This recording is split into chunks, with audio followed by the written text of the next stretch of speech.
Hello everyone. आज हम बात करने वाले हैं बौद्ध धर्म के 3 सबसे जरूरी ग्रंथों की, यानी त्रिपिटक की।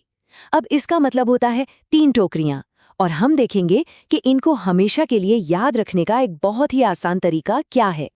अच्छा, कई बार क्या होता है ना कि स्टूडेंट्स के लिए या जो भी सीखने की कोशिश कर रहे हैं, उनके लिए इन तीनों पिटकों में फर्क करना थोड़ा कंफ्यूजिंग हो जाता है। सुत्त, विनय और अभिधम सब एक जैसे लगते हैं।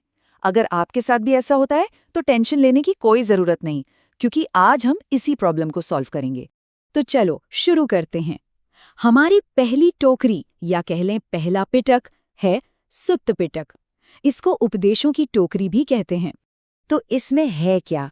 देखिए, सुत्त पिटक में आपको मिलेंगे गौतम बुद्ध के अपने उपदेश और उनकी बातचीत, मतलब जो भी उन्होंने सिखाया, जो उनके प्रवचन थे, वो सब आपको यही मिलेगा। ये एकदम कोर टीचिंग्स हैं।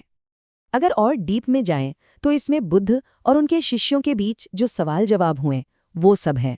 उनके सारे प्रवचन हैं, धर्म की जो मुख्य बातें हैं, वो सब इसमें हैं। कह सकते हैं कि ये बौद्ध धर्म का दिल है। अब आती है असली बात, इसे याद कैसे रखें? एक बहुत सिंपल सी ट्रिक है। सुत्त, सुनने में सुनो जैसा लगता है ना? सुत्त, सुनो। तो बस सुत्त पिटक का मतलब है बुद्ध के उपदेश सुनो। कितना आसान है। ठीक है, तो सुत्त पिटक हो गया, उपदेश सुनो। अब आते हैं अपनी दूसरी टोकरी पर, विनय पिटक। इसे कहते हैं अनुशासन की टोकरी। इसका मकसद एकदम साफ है।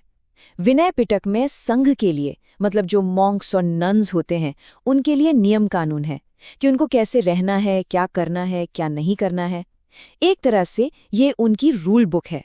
इसमें भिक्षुओं के लिए सारे नियम हैं, और अगर कोई नियम तोड़ता है तो उसके लिए क्या सजा होगी या क्या प्रायश्चित करना होगा, वो सब भी इसमें लिखा है, ताकि संघ में एक डिसिप्लिन बना रहे। तो अब इसकी मेमोरी ट्रिक क्या है? ये तो और भी आसान है। विनय शब्द का मतलब ही होता है विनम्रता, डिसिप्लिन। तो विनय पिटक मतलब अनुशासन के नियम। सिंपल। अब इसको भूलना तो मुश्किल ही है ना? चलिए, अब आते हैं हमारी आखिरी और सबसे गहरी, सबसे फिलोसॉफिकल टोकरी पर, अभिधम्म पिटक। इसे कहते हैं उच्च सिद्धांत की टोकरी। ये पिटक जो है वो उपदेशों और नियमों से भी एक स्टेप आगे है। इसमें बौद्ध धर्म की फिलॉसफी का बहुत गहरा एनालिसिस है। मतलब ये सिर्फ ये नहीं बताता कि क्या करना है, बल्कि ये समझाता है कि ऐसा क्यों करना है।